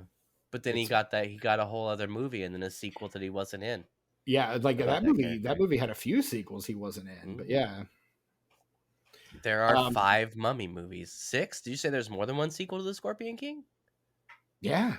Direct to video, I'm assuming. Oh yeah. I think any other sequel to that. Now I've got to look this up because Here we are talking Scorpion King. Scorpion King is its own fucking franchise. I mean, It is. It's a we got spin-off there. franchise. Um, Naturally, yeah. Scorpion King 2, Rise of a Warrior, and Scorpion King 3, Battle for Redemption. Scorpion King 4, Quest for Power. Wow. Like it gets a whole franchise. Is that it? There's 4 though. That's more than the main The franchise. fifth and final film, Scorpion King: Book of Souls, was It. released in 2018. Who's still watching these? I don't know, man. But the first one comes out in like 2004. There's the Rise of a Warrior is a prequel, and then you get the sequel, which is 3, and then 4, and then fourth one has Lou Ferrigno in it, Nice. and Michael Biehn, and Nice. Rutger Hauer. Wow. Right? That's what we're doing? We're Mm-hmm. doing late 70s through the early 90s direct to video action stars. Is that what's happening? That's what's happening, man. Rucker Howard, you fucking kidding me, dude? Fucking Rutger Hauer, dude. Oh, it's a name I haven't heard in a while because it's Yeah, not the early 90s anymore. correct. And then in November of 2020, they announced that they're gonna try to reboot the Scorpion King. Not the mummies, just the No, Scorpion Kings. honestly, Okay. and I said this on our Van Helsing episode. I think a sequel to Van Helsing should have involved Rick and Evie from the Mummy movies. I think I'm that way would into have that. been I would watch the shit out of that. the right way to move that forward, because Van Helsing's That's how immortal. you fuck around and make a cinematic universe. You don't do it Correct. on purpose. You do it by complete Mm-mm. fucking accident. That's the only way to Mm-hmm. do it. Yeah. Yeah, Fuck and that's yeah. I remember saying that on our Van Helsing episode, and I Hmm. stand by it. I would watch that. That would have been the way to do it. Then we wouldn't have probably gotten that third terrible mummy movie, Tomb of the Dragon Emperor. Yeah. So Yeah. Well, mm, Van Helsing needed to do better, I think, for that. yeah. to but happen, and it did not do well, it didn't do well at all. But we unfortunately. also get so evolution. But yeah, the CGI effects in this are bad. But even like you said, the Mummy was fun. It was good. The other aspects of it were good. And this movie is missing a cohesive script with jokes. It's like Jokes that Ghostbusters, actually are funny. right? One of There's the jokes in this movie, Steven. Just none of them land. one of the reviews on Letterboxd that I read from Branson Reese said this is Ghostbusters with the comedy dial turned down to 2 and the sexual harassment dial turned up to 11. Hey, that's, you know what? Somebody said it. Exactly what I was thinking. Somebody said it. Mm-hmm. That's wild. Yeah, yeah, man. Like it is. Whereas mine was oof, Men in Black meets Ghostbusters, but bad. Um, Yeah. yeah, it's just. And here's the thing: like the potential is here. Um, I do want to mention that Julianne Moore is the one who decided that her character needed to be clumsy. Yeah, she's trying to have fun with it. And I And I don't mean, blame her she's. because that's literally something for her to play. And Because look, her. otherwise, she's just the chick. I believe her pratfalls. Like, there's nothing Mm-hmm. wrong with her performance in this film. Right. There's just nothing. There's nothing on the page. There's Right. nothing on the page for her. That's why she has to come up with fucking something like tripping over everything. Because Exactly. there's nothing on the page, Steven. I Nothing. agree. Nothing to work with. That's what I was saying Yeah. before you interrupted me to yell about it. No, Well, yeah, absolutely. we came together and said it as one. That's how this podcast works. Is it? Is that how Right? this works? It does now. Okay. Huh. Mm. I tease. Um, but no, I mean, like again, for all the things that I think work well here, there's 10 other things that don't, and that's about like there are some fun needle drops in here too, like play that funky music, white boy. Um, like I fucking love that needle drop. That was fun. Borderline. Um, yeah, man. There's some good shit in here, but there's 10 other things that are Not not enough. good. So, and that's it. Yep. That's really what the problem is. It's not enough. Mm-mm. So this was never going to get the sequel, um, unless audiences loved it in spite of itself. Which, spoiler alert, they did not. Which they did. Their sequel bait in this movie is such direct to video zombie sequel bait. It's like the Mm-hmm. movie and there's just a shot of one of the monsters flying. You're like, oh, okay. Yeah, Thanks, Day of the Dead 2008. Thanks. that's literally the Cool. shot. That I mean, that's literally Jurassic Park 3, I think, where they're flying away, and then there's the pterodactyls flying alongside them. No, it's well, maybe the pterodactyls were hinted at the end of the second one, I believe. I They just maybe showed remember there's some a scene where, or no, it's the first movie where because they're flying and he sees the birds and he kind of smiles like, oh, okay. but I But think yeah. there is in the Lost World at the end there's kind of like a sequel bait sort of, oh, what if there were flying dinosaurs too? I think. I Mm-hmm. could be remembering that wrong. I I thought it do was I do 3, but I could be wrong on I that too. really like the idea of the aviary in the third one. There's a lot of things in Jurassic Park 3 that I really want to work that just fucking don't. And it's Yeah. unfortunate because Chris Columbus can be the shit. So Uh, why, like, that's Joe same Johnston. guy. Damn it. Why do every time I get them mixed up? Do I not? Every time. Every time. Every fucking time. Oh yeah, they yeah, the pteranodons rather are in the third movie. They watched the now freed pteranodons fly alongside them as they leave the island. Yeah, it's like right at the end. Yeah. Oh, yeah, Yeah. because they see it. They're like, oh, fuck. I just remember Sam Yeah. Neill kind of like seeing that and smiling. That's the thing I remember. Yeah. But yeah. Sam Neill. My man. Ah, my man. So this movie opens on June 8th, 2001. It opens fourth. It opens to $13.4 million. Out of a production budget of 80, the domestic gross on this is 38.3. So nope. It does get another 60 internationally for a worldwide gross of 98.3. million, with marketing factored in, not a substantial enough return to push forward a sequel. It is beat out by the number one movie at this time, probably because a bunch of horny men wanted to see Halle Berry naked. It's Swordfish. What if Hugh Jackman was a hacker and Halle Berry took her clothes off? That's what Swordfish is. That movie sucks. It does. It's really bad. And John Travolta for some reason. In second place, another DreamWorks movie. This is a DreamWorks movie, so is number two. In its fourth week, Shrek has grossed $176 million on its way to win the first Academy Award for Best Animated Feature. I think it's a generational thing, and I think I just missed it. Because like Shrek's fine and everything, but I'll never understand the wild popularity of that series of films. I just don't get it. Get it. It's the irreverence to Disney, which is spearheaded by the fact that Jeffrey Katzenberg had a hard-on for hating Michael Eisner. Word. Well, who doesn't? True. In third place, you've got Pearl Harbor, down from one the previous week, and in 3 weeks, it's grossed $144 million. That movie made its budget back. Mm-hmm. Okay. In fourth place, we've got Evolution, the movie we've been talking about. But And in fifth place, we have, is this the movie? I think it is. Yes, the Rob Schneider movie, The Animal. What if Rob Schneider is the animal? Rob Schneider is an animal. Rob Schneider to Durkey Dur. It's a stapler.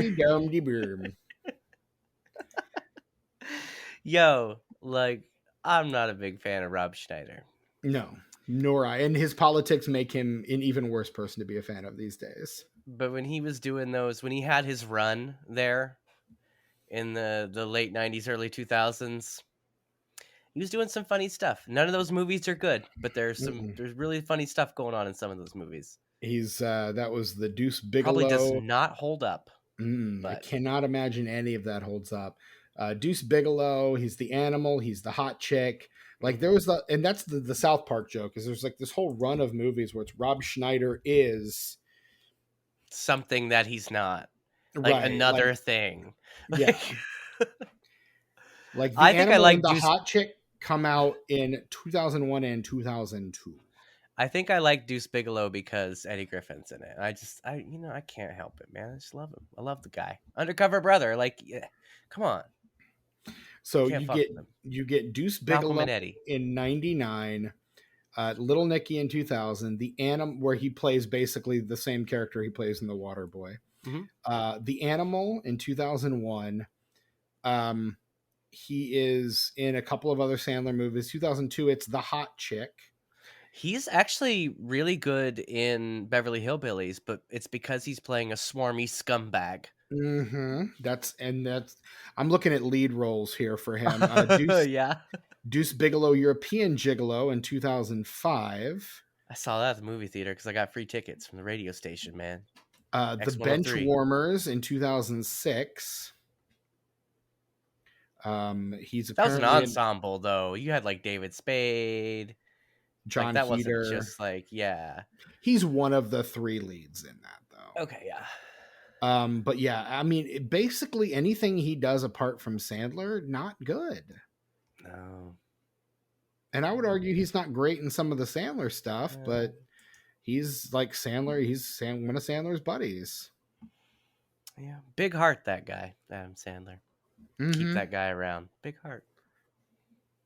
It looks like he's in a straight to video knockoff of Bruce Almighty called The Chosen One.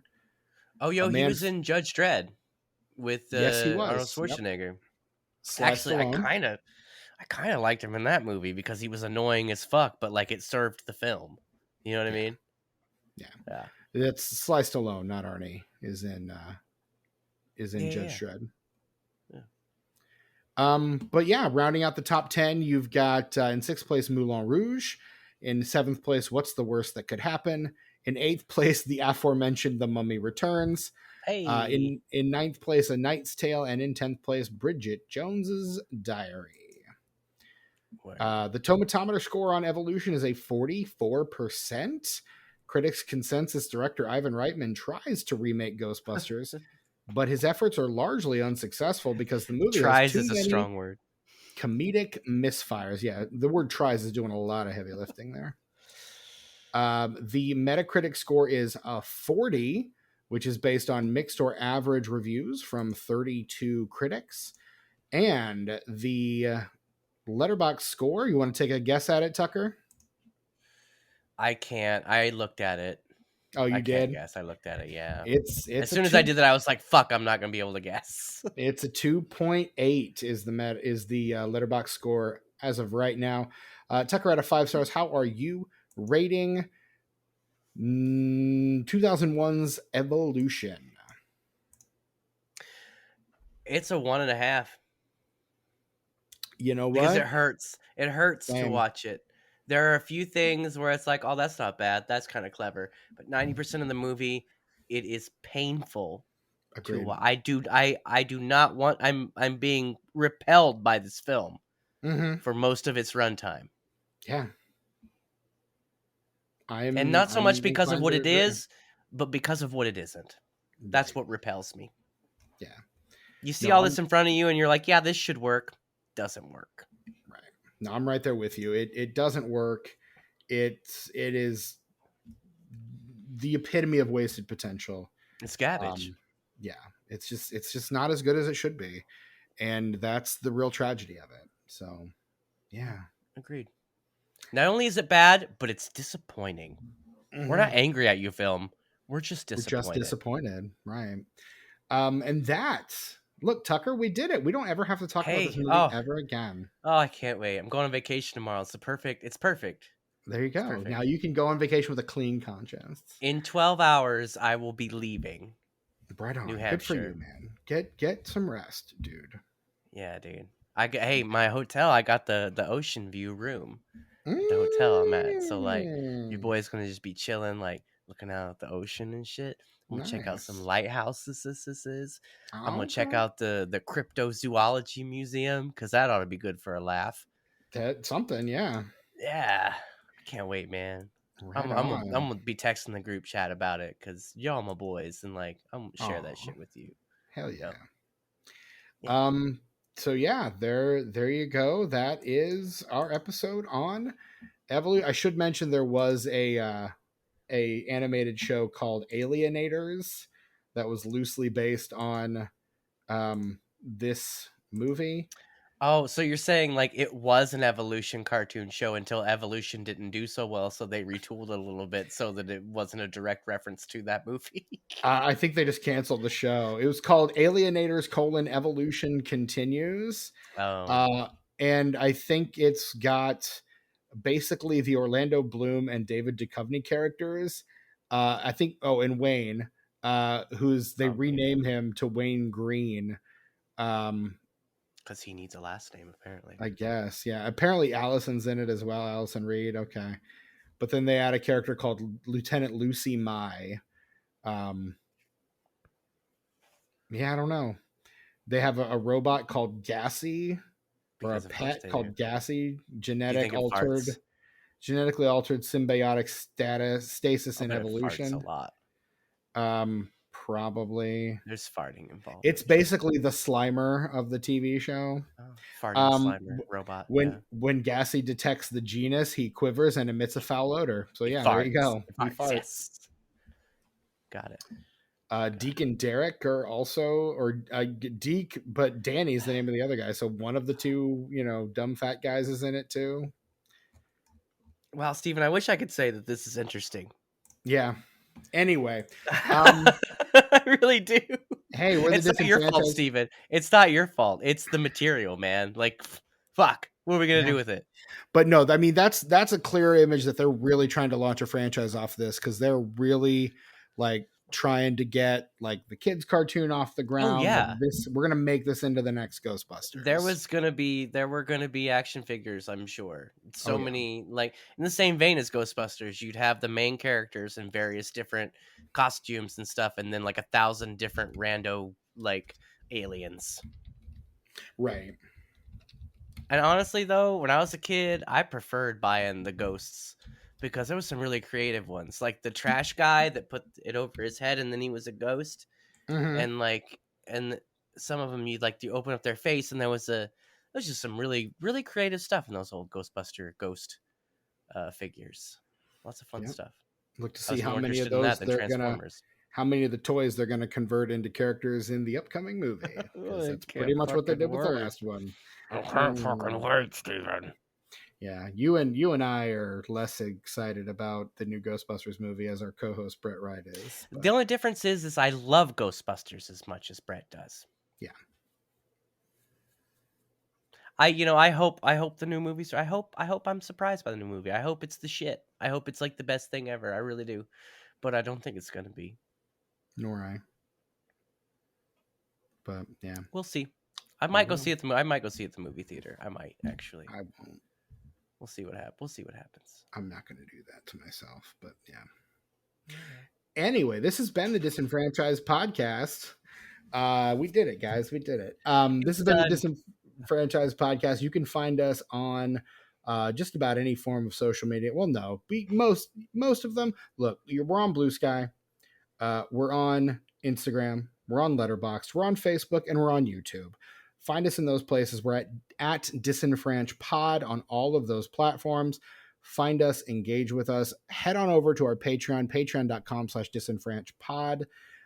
We actually end up posting all of our episodes directly for free, directly to that feed, so that we can get some feedback from our audience. So you can join at the free level, or if you don't feel like these episodes are enough, you can sign up for our Patreon, get extra episodes weekly. We talk about the things that we've been watching. We hadn't recorded one of those in a while, so this week's is long as hell. It is long as hell, and I don't know if this is. Well, I guess it will come out. Yeah, but anyway, um, I'm not gonna edit. What are we watching until I get back from vacation? So, what are we watching? And this episode are going to drop the same day. Right on. There you go. Yeah, So yeah, there you are. And because I'm going on vacation, motherfuckers. you That's can the only reason. shoot us an email, disenfranchpod@gmail.com. Let us know if there's a failed franchise starter that you would like to see us cover. And again, failed franchise starter, we mean a movie that did not have sequels, but left the door open for them. We can, if you can make an argument, we are usually pretty amenable. But if Yeah, it's a movie that totally honestly, has sequels, no. yeah, that's really the only thing. Like, you can make an argument for pretty much anything, As long as it didn't get a sequel, as long as it yeah, doesn't have sequels. We'll figure it out. Yeah. yeah. But yeah, that's the way you can find us. Uh, $5 for the pay tier on our Patreon. Anyway, I am your host Stephen Foxworthy. You can find me on Instagram, Letterboxd, and Blue Sky at Chewy Walrus. You can also find our resident Ghostbusters fanboy Brett Wright on Blue Sky, Letterboxd, and Instagram at sus_Warlock. I think it's just Sus Warlock on Blue Sky. Tucker, where can we find you these days? Well, as always, you can find me on YouTube and Instagram at Ice909. That's ICENINE, the number 0 and the number 9. Something to mention, speaking of my YouTube, I did drop 2 new songs on my YouTube. I saw that. They're not new songs. Right. They're just old songs that I could not find, and I found them. These are songs from 2010 that I recorded in a garage in Barkersville with the Slomosexuals, which was a band that the project that I led at that time. And they're I was looking for them because I want to remake one of those songs, Hmm. and I was looking for it, and I found the other song with it on SoundCloud. I didn't even know I had a SoundCloud, but apparently I had a Nice. SoundCloud at one point. But yeah, like, here's to unearthing. There's so many songs, Steven, that I've recorded that were just lost to MySpace. Mm-hmm. Or there's probably at least an album's worth of material. Whether it was good enough to be on an album or not, that's a different story. Right. At least an album's worth of material between like 2004 and 2008 Mm-hmm. that either only resided on MySpace, which MySpace deleted without telling me, Right. LOL, or on a server that my friend used to have that I haven't talked to in several years. And every time that I message him on Instagram about it, about every 2 years, I message him on social media about it, and I never hear anything back. So You got to check the Internet Archive while it's still up. to find, If well, I don't if know it's still where. up Oh, for the MySpace for the stuff? Yeah, MySpace Internet stuff, yeah. Archive is still up. Yeah, Wayback Machine, all that stuff is still up. Yeah, absolutely. Check Um, that for to see if they've saved any pages from that's when that some of wild. that MySpace stuff might be I up. hadn't thought of that because a lot of the stuff that's embedded, which the music player was embedded, a lot of embedded stuff doesn't really work because those files are in a separate place on the server. But I'm not going to say it's impossible, just improbable, but it makes me want to look for it That's how because I was able to there's. save some pieces of my writing that were only on my Zanga. And I Oh, went I to the remember Wayback Zanga. Machine and I was able to pull because Zanga That's like funny. deleted, and I thought all those were lost forever, and then I found a few Yeah, pieces and was able to kind of clean a couple of them nice. up.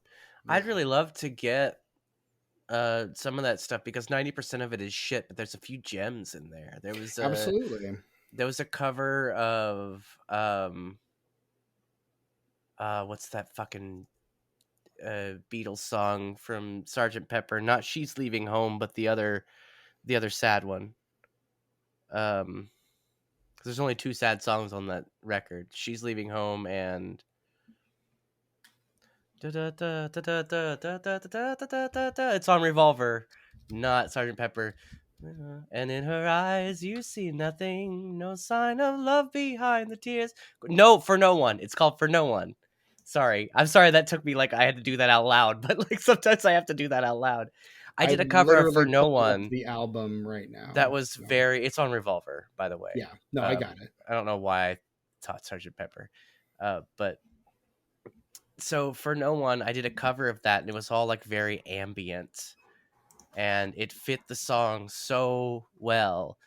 And I just really wish I could find a copy of that, but I only had it on that guy's server and on MySpace. It never went on like an album proper. Anything that I released as like a full album, I have like a physical copy of because especially back then, you'd make CDs, give them to people. Right. Yeah, absolutely. Yeah. So anyway, yeah.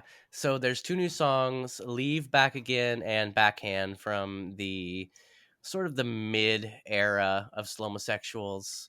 There was the Tucker the Band era, and then there was the Barkersville era, and then there was like the like Jasper Huntingburg era, and this was the middle Barkersville era of Slomosexuals.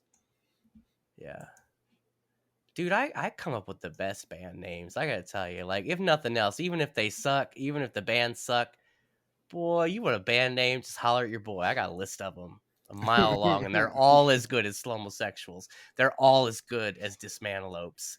Even though Jimmy came up with Dismantelopes, I will concede that. But that does sound Okay. like something I would come up with. It sure does. Anyway, also Tuck Mugs, we've got some stuff going on. I've got a post locked and loaded that we're just waiting on Steven to post it, which no Right. rush. As always, no rush. I've got to pull the trigger on that. I don't I'm know, man. surprisingly I've been working this week. So Yeah, yeah. hey, that's cool. That's cool, man. I'm glad. I'm really, really glad that you've been busy and stuff. But yeah, and plus we've had a lot of posts anyway. It's been a pretty Right. post heavy couple weeks on I Tuck was gonna Mugs, say the so day after I posted the previous one, you're like, here's the next one. I'm like, well, and that's why I already? was like, wait until like Sunday or something because like Yeah. the thing was is that Tuggles one, spoilers, has been marinating since Christmas break. Right. I figured that And was the one. Yeah. I finally found the time and put forth the effort to write like a little tiny paragraph, which I could have done at any time, would have been easy as Sure. fuck. Oh yeah. But I finally did it, and you know what's great about that? That means that my inbox, Steven, look at Mm-hmm. this. Look at this. Wait. Wait, oh fuck, I can't. This Hold is on. this is riveting podcasting right now. Isn't it? It's lovely. I love it. It's great. I forgot there was something I couldn't. I just don't even want to do this anymore. I don't know why I even brought this up. What is wrong with me, Steven? I What I was trying I've to been say is, struggling to look at figure that. that out. Look at that. Inbox clear. Oh, look at you! That Wow, that that was a lot Tuggles, of effort for a visual gag that but is you not don't. going to But play. no, it doesn't even have to be visual. People know what a clear inbox is. Like, look, there are some But people, why didn't you just and say that instead of and having these to pull it up? because I wanted to prove it to you, and then I forgot that I hadn't checked my inbox in a while, and there's a bunch of shit on there that I needed to take care of, put in various places. Look, when it comes to email, when it comes to messages, like get away from me. Don't show me your phone if you've got like 1,000 unread emails or 50 unread messages. I don't want to say it's just gonna give me anxiety. Right. Like, so like to have that Tuggles email in my inbox, because if I put it in any other folder, would have forgotten about it. The only Sure. reason I got it done 3 months later is because I looked at it every day for 3 months. And I was Mm-hmm. like, guess I better do that. But now it's gone. I did the post. It's fucking gone. Inbox clear. Anyway, Tuck Mugs. That's Tuck_mugs at Instagram. I think that's all the social media. I've been kind of cruising Reddit a little bit lately, but that's anonymous, so fuck off. Don't even try to guess my handle on that. All right. So why even bring it up? Again, this For has funsies. been the evolution episode of the Disenfranchised podcast. I'm your host, Stephen Foxworthy, from my co host, Tucker, and the absent Brett Wright. Until next time, Bustin' makes me feel good, but evolution makes me feel bad.